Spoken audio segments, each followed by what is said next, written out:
Hari-hari ini, para elit politik memilih menjejali publik dengan gimmick joget dan jargon kosong ketimbang membicarakan program yang merangsang diskursus dan kritisisme gitu ya. Pemimpin demagog juga gemar menebar ujaran kebencian dan menyerang pribadi kompetitornya. Gejala ini sudah tampak di tengah debat dan kampanye, salah satunya pernyataan Prabowo tentang ndasmu etik. Penggunaan simbol atraksi dan jargon seperti joget dan kartun hasil kecerdasan buatan dengan gampang masuk ke pemilih, khususnya anak muda, karena mereka bukan pemilih ideologis.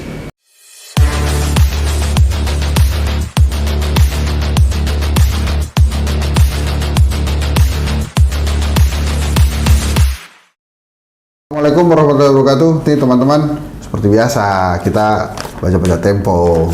Ini Tempo paling baru nih, edisi 8-14 Januari 2024. Tapi ini kan berita utamanya ini tumbal smelter nikel ya. Jadi ledakan smelter nikel PT Indonesia Singsan Stainless Steel di Morowali, Sulawesi Tengah yang menewaskan puluhan pekerja ditengarai terjadi karena pelanggaran prosedur oleh perusahaan tersebut. Kementerian Ketenagakerjaan dan Kementerian Koordinator Kemaritiman dan Investasi terbelah soal pemberian saksi. Tapi saya mau bacain justru yang opini yang satunya nih, yang tentang berebut suara pemilih muda. Boleh ya? Jadi biasanya kita bacain opini yang gede, nah ini teman-teman baca aja. Tapi ini karena hype-nya sedang pemilihan presiden, saya bacain yang tentang apa tadi ya, berebut suara pemilih muda ya. Nah, jadi di halaman 28 ya, salah satu bagian jadi opini. Jadi opini itu ada yang utama, ini tumbal investasi nikel Morowali, terus ada tentang kampanye demagogi calon presiden, ada serampangan menambah daftar narkotik baru, terus satu lagi ancaman maut kabel semrawut. Ya, ini yang terjadi di mana nih, peristiwa di Jakarta, Bandung, Sleman, Pekanbaru, Bandar Lampung, dan Makassar. Nah, tapi karena lagi dalam situasi pilpres dan debat-debatan, ini saya bacakan ini yang tentang menggait opini muda aja, kaum muda. Kampanye demagogi calon presiden. Calon presiden dan wakil presiden cuma mengandalkan gimmick yang memainkan emosi publik, menjauhkan kampanye dari diskusi substansi. Tapi ini emang saya akui sih, dalam debat presiden aja kan tetap yang diperhatikan dan ditunggu oleh masyarakat adalah show ya, perdebatan. Substansi itu ya memang ditunggu, tapi lebih seru kelihatannya masyarakat memperhatikan yang show gitu ya, yang gimmick, yang gestur gitu-gitu. Nah, saya lanjutkan. Kampanye pemilihan umum semestinya menjadi kesempatan bagi kandidat presiden dan wakil presiden untuk melakukan pendidikan politik kepada para pemilih. Tapi hari-hari ini para elit politik memilih menjejali publik dengan gimmick joget dan jargon kosong ketimbang membicarakan program yang merangsang diskursus dan kritisisme gitu ya. Mungkin bagi para capres juga jargon-jargon ini lebih ringan ya dibandingkan dengan diskursus, kritisisme gitu. Gimmick joget itu akan lebih mudah dibandingkan bicara tentang substansi, agak pusing mungkin dia. Ketiga pasangan calon presiden dan wakil presiden memakai berbagai trik untuk menarik perhatian pemilih, khususnya anak muda yang jumlahnya mencapai 52% dari total pemilih nasional. Anies Baswedan, Muhaimin Iskandar menggunakan jargon selepet dan bermain di TikTok. Sedangkan Prabowo Subianto, Gibran Rakabuming Raka mencitrakan diri sebagai sosok menggemaskan dengan menari gemoy dan memanfaatkan kecerdasan buatan atau AI ya. Adapun Ganjar Pranowo, Mahfud MD memakai slogan satset. Penggunaan gimmick dalam kampanye menunjukkan para calon presiden wakil presiden tak lebih dari para demagog. Pemimpin demagog pandai memakai retorika untuk menghasut dan memanipulasi sentimen publik demi meraih kekuasaan. Hasutan dan intrik kampanye itu dipakai para demagog untuk menutupi kelemahan dalam menyelesaikan persoalan mendasar yang dihadapi masyarakat. Pemimpin demagog juga gemar menebar ujaran kebencian dan menyerang pribadi kompetitornya. Gejala ini sudah tampak di tengah debat dan kampanye, salah satunya pernyataan Prabowo tentang ndasmu etik, yang merupakan respon atas pertanyaan Anies dalam debat calon presiden yang membahas putusan Mahkamah Konstitusi membolehkan Gibran menjadi calon wakil presiden meski belum cukup umur. Ya, jadi tetap 40 tahun asal pernah ikut pemilu termasuk pilkada, pernah memimpin daerah jadi wali kota, bupati gitu. Jadi sebetulnya memang bukan untuk anak muda gitu ya. Kalau anak mudanya belum pernah memimpin daerah atau ikut dalam pemilu atau pilkada itu tetap nggak bisa, batasnya 40 tahun. Nah ini jangan sampai terbolak-balik tuh buat anak muda, enggak gitu. Ini tetap batasannya itu 40 tahun kecuali memang Anda sudah ikut atau sudah menjadi wali kota atau bupati. Saya terusin ya. Bagi demagog, lebih urgent menciptakan narasi manipulatif untuk menggait simpati ketimbang menyodorkan bukti yang dapat diterima nalar. Kita tentu masih ingat sesumbar tim Muhaimin yang hendak menggratiskan bensin jika memenangi pemilihan presiden. Pun janji Prabowo Gibran yang akan memberikan makan siang gratis dengan estimasi anggaran lebih dari 400 triliun rupiah setahun. Janji-janji itu tak masuk akal karena sumber pembiayaan programnya tak jelas dan membebani anggaran negara. Para calon presiden dan wakil presiden memakai demagogi untuk menjauhkan percakapan dari substansi dan menggait popularitas. Mereka cenderung mengabaikan gagasan dan menghindari pembicaraan isu-isu strategis seperti lingkungan hidup, pluralisme, dan anti korupsi. Dengan demikian, publik tak bisa mengukur kemampuan pemimpin dalam memecahkan persoalan besar. Yang diutamakan para calon itu hanya atraksi dan slogan yang sebenarnya tak bermakna. Penggunaan simbol atraksi dan jargon seperti joget dan kartun hasil kecerdasan buatan dengan gampang masuk ke pemilih, khususnya anak muda, karena mereka bukan pemilih ideologis. Keputusan anak muda dalam memilih akhirnya didorong oleh sentimen kesukaan dan viralitas belaka yang diciptakan kaum demagog. Perilaku pemilih yang asal suka itu terekam dalam berbagai segi. Lembaga survei Carta Politika pada Oktober 2023 mencatat alasan responden memilih Anies, Prabowo, dan Ganjar semata-mata karena ketiganya terkesan santun, religius, bahkan tampan. Survei Polling Institute pun menemukan alasan sekedar mengemari ketiga calon presiden dan wakil presiden sebagai faktor yang menentukan pilihan mereka dalam pemilu 2024. Di surveinya Kedai Kopi itu salah satu hal yang membuat anak muda memilih presiden itu faktor kejujuran sebetulnya. Nah, ini menarik juga gitu ya. Nah, faktor kejujuran ini biasanya suka susah dicerminkan dalam demagog atau AI ya. Walaupun kesan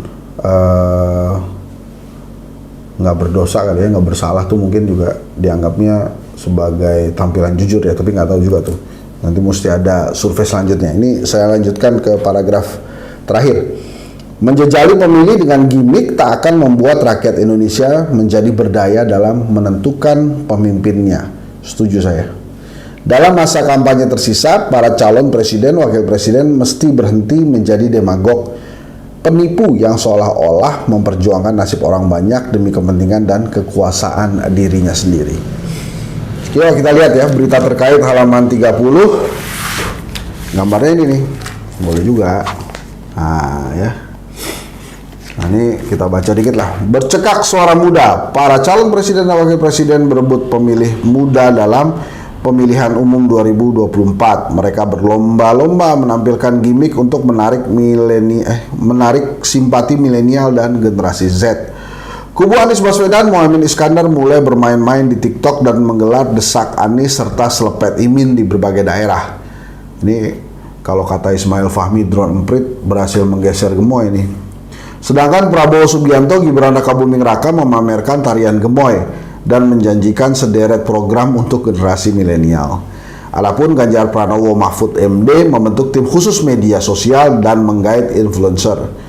Semua itu demi mempercekakkan suara anak muda yang jumlahnya lebih dari 100 juta atau 52% dari total pemilih nasional. Nah ini macam-macam nih, jadi kita ini daftar pemilih tetapnya ada 204.807.222 orang. 102.218.000-nya itu adalah laki-laki, 102.588.000-nya itu adalah perempuan. Nah, Gen X yang lahir tahun 65 sampai 90 sampai 80, yaitu saya tuh termasuk ya, 57.486.000. Milenial yang lahir dari 81 sampai 96 itu 68.822.822.000 orang. Gen Z ya yang lahir 97 sampai 2012 ini 46,8 juta ya. Berdasarkan umur di atas 40 tahun masih paling tinggi 98.448.775 orang. Nanti dilihat aja ya, datanya nih ada, dikasih Tempo, baik banget Tempo. Oke, terus kita bacakan upaya memikat pemilih muda. Nah, ini Anies Baswedan Muhaimin Iskandar membuat acara Desak Anies dan Slepet Imin menggelar siaran langsung di TikTok menyasar penggemar Korean pop atau K-pop, tampil dalam acara dialog dengan anak muda dan mendapat bantuan dari influencer. Prabowo Subianto Gibran Rakabuming Raka menggunakan gaya bicara dan istilah anak muda seperti gemoy, merekrut influencer, menggunakan animasi dalam alat peraga kampanye, berseragam biru muda yang dianggap dekat dengan anak muda. Tim Fanta Prabowo menggalang dukungan pemilih muda secara langsung ataupun online. Ganjar Pranowo Mahfud MD, Mahfud dan Ganjar menggelar siaran live TikTok dan Instagram, mengundang dan merekrut influencer. Alam Ganjar Putra Ganjar menggalang pemilih pemuda.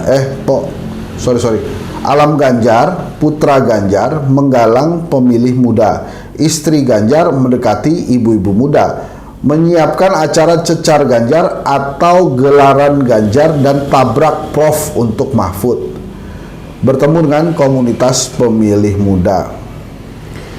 Nah ini saya bacakan komentar-komentar ya. Anak muda pemilik masa depan, saya yakin Anda akan memilih yang serius untuk jadi presiden, bukan yang main-main untuk jadi presiden. Anies Baswedan, 12 Desember 2023. Anak muda diremehkan itu biasa, nanti tinggal tunggu waktunya saja untuk pembuktian. Gibran Rakabuming Raka, 24 Desember 2023. Dia mah anak presiden, bukan anak muda. Kalangan pemilih, apalagi pemilih pemula, nggak terlalu tertarik visi dan misi, lebih pada gimmick. Maka perlu pencerdasan edukasi politik berdasarkan apa programnya untuk anak muda. Ganjar Pranowo, 30 November 2023. Ini ada jumlah pengikut media sosial ya. Kalau di X ini Mas Anies paling banyak nih, 5 jutaan. Prabowo 4 jutaan, Ganjar 3,5 jutaan, Prof Mahfud juga banyak nih, 4,4 jutaan, Gibran 1,2 juta, Muhaimin Iskandar 328.000. Ya ini nanti dilihat ya oleh nanti di foto ya coba. Tapi ini apa namanya, kalau dari hasil penelitian disertasi saya, hati-hati, aktivitas media sosial itu tidak signifikan pengaruhnya pada elektabilitas, tapi itu adalah penelitian disertasi tahun 2020-2021 ya. Tapi itu hasil penelitian, jadi menurut saya diambil aja baiknya. Jadi jangan melulu berada di media sosial, tapi tetap harus mengunjungi masyarakat satu-satu. Tatap muka adalah yang terbaik. Nah ini ada beberapa ya, ini membahas Anies Baswedan, Abah bergaya K-pop, terus kemudian membahas Prabowo ya, Ajojing, warisan Simbah gitu ya. Terus kemudian Ganjar Mahfud nih ada pasukan udara dari Prapanca, wah dahsyat ini. Ya inilah beberapa hal ya. Ini juga ada hikayat untuk Pilpres, jadi nanti teman-teman dilihat aja. Ini ya. itulah jadi teman-teman, mudah-mudahan pilih yang terbaik nanti pada saat pencoblosan di 14.000 tuh dari tadi ngitung angka terus nih. 14 Februari 2024. Menurut saya hari Rabu ya. Menurut saya sih para calon presiden ini luar biasa semuanya, tiada duanya gitu ya. Terima kasih. Assalamualaikum warahmatullahi wabarakatuh.